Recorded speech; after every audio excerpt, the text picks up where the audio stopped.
The sheer volume of abilities to unlock can be overwhelming and frustrating to figure out in your first playthrough, and mindlessly reading through each entry doesn't help. So in this video, I'm going to break down each ability into the most condensed form possible. And don't worry, we'll be adding some fan favorite synergies and combos into the mix too. But before that, what even is an icon? Icons are basically summons, but cooler. Way cooler. The whole of FF16 revolves around 8 icons, one for each element. However, there seems to be a secret ninth icon, one which isn't what it initially seems to be. Ifrit, the second icon of fire. Well, not actually, but we'll get onto that later. Ifrit wields the flames of destruction, symbolizing a fierce rage, an intense drive, and most importantly, an inextinguishable will. But what iconic feat does Ifrit even grant? Well, it's unlike most other icons in that it doesn't really give Clive a main ability, so to speak. Rather, it grants Clive the limit break form, and by extension, his iconic form. But we'll skip straight over to his other two abilities, Will of the Wisps and Ignition, both of which are incredibly useful abilities that you'll definitely want in your toolkit. Will of the Wisps has a 35-second cooldown, meaning it's going to be relatively slow, but its uptime is so long that you won't even notice it. Once activated, multiple fireballs will continuously orbit around Clive, dealing damage to enemies if they get too close, and defending against any attacks if Clive gets hit. So if you need to rack up passive damage or protect yourself in a difficult encounter, this is the ability to use. As a bonus tip, this is a lifesaver for arcade mode, as it will defend your multiplier from decreasing if you ever get hit. All in all, a great passive utility tool that can do a little bit of everything. On the other hand, we have Ignition, which serves to solve a very specific problem. Imagine this, a huge wave of enemies just spawned, but they're littered all over the place. If only there was a way to glue them all together. Oh wait, there is. Ignition turns Clive into a walking missile, and every enemy that is hit will be dragged forward and bundled together. And with a cooldown of only 22 seconds, you'll have it ready every time you need it. Moving on from Ifrit, we have our next contender, one with a familiar fiery glow. Phoenix the Firebird. Unlike Ifrit, Phoenix wields the flames of preservation, symbolized through a protective nature, a cautious mentality, and a sharp insight.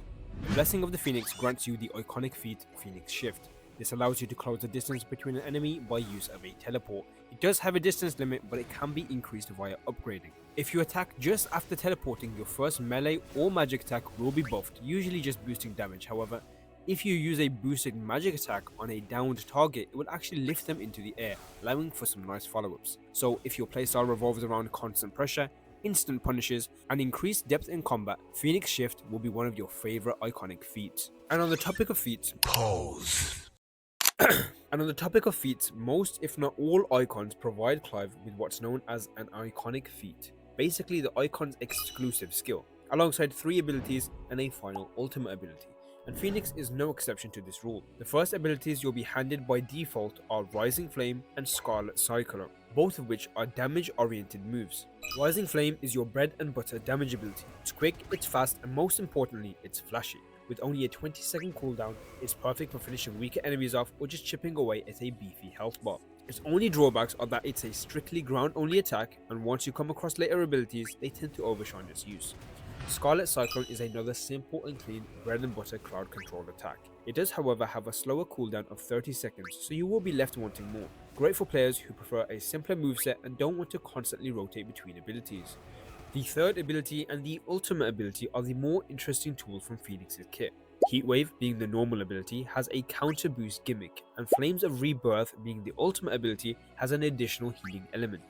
Heatwave is a ranged shockwave attack that will be boosted under a specific condition.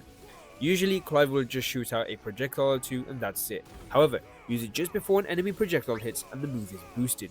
A new cinematic animation plays, and don't worry, Clive will be immune during the whole duration of it. More projectiles, more damage, and even a 33% cooldown reduction are all perks of its boost condition, making it super satisfying and dopamine inducing to land. A must pick for any counter playstyle, just be ready to wait 25 seconds each time you fail a counter. And finally, we reach Flames of Rebirth. A crazy 120-second cooldown leads you to expect a crazy strong attack, right? Well, its primary focus is not on damage but rather healing and crowd control. Enemies around Clive are usually completely taken care of, so it's a great get off me tool, and the healing is based on how much dark green health you have left. So, if you want a move that can help you get out of a sticky situation and give some heals alongside it, Flames of Rebirth is the only move that can do that. And with that, we've gotten all the fire abilities out of the way. But before moving on, there's something you need to know. If you push this button, I make more videos. You get more dopamine. and we all live in a happier world. Okay, maybe not that last part, but come on, you know you want to push it. Anyways, let's see who we're dealing with next. Garuda, the Warden of Wind. The icon wielding the element of the unrelenting winds ends up manifesting the qualities of a manipulative attitude, a desperate ambition, and a lost purpose. Damn, it's a little depressing when I say it out loud. Garuda's iconic feat is titled Deadly Embrace, a move which pulls smaller enemies closer and extends the mid-stagger window on larger enemies. Each enemy has a will gauge, and at 50% you'll notice a small partition. Once you break it, they enter a minor stagger. This is the mid-staggered window. If Deadly Embrace is used at this time, the enemy will be pulled downwards, further increasing the stagger time. And yes, this works on major bosses as well as any minor ones. If however you use this move on a larger enemy and their will is not broken, Clive will instead be pulled upwards whilst performing a slicing flip. Playstyles that prefer a little complexity to their approach and like to single out their targets will enjoy incorporating this move. To speed things along, we're going to go through all three abilities before breaking down the ultimate ability. Garuda offers Gouge, Wicked Wheel, and Rook's Gambit, the last of which you'll have to unlock using AP points. All of Garuda's abilities focus on cutting down the enemy's will gauge and quickly building up the stagger multiplier. Getting straight into my least favourite is the ability Gouge, a series of vicious claw strikes that can be increased depending on how many times you keep pressing the ability button. Unfortunately, as you keep slicing, you'll notice that each hit deals less and less stagger damage, so there's no real point in dragging the chain on for too long. And with a cooldown of 30 seconds, you can see why it's my least favourite. It's still a great move for quick stagger damage and keeping small enemies at bay, but having to be stuck into an animation for so long is something that truly holds it back. Now Wicked Wheel on the other hand is absolutely phenomenal. A super quick chunk of stagger damage, very easy to land, and on smaller enemies it leads straight into an aerial combo. Although it does have a 27-second cooldown, it makes up for it with its simple, quick, and satisfying stagger damage. Every playstyle would benefit from it, but specifically a fast-paced, ability cycling orientated one.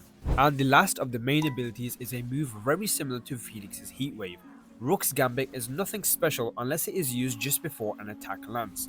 Doing so boosts it, resulting in a stronger counterattack and a 33% cooldown reduction. A neat trick with it is that if you mess up and are too early during the timing, you can jump during the backstep and the move will be cancelled. The best part is that the move's cooldown is reset, so you can use it again right away. Once again, players who enjoy the thrill of counterattacks will revel using this move, and even more so when they find out it can be used in midair too. Finally, we reached the ultimate ability, which honestly I never really used, but not because it was bad, I just had horrible AP management. Aerial Blast is a move which summons a large whirlwind which travels around ensnaring enemies before continually damaging them. This makes it a great add clear move that can even do some decent stagger damage to bosses, that is, if they didn't have the tendency to just waltz out of the tornado.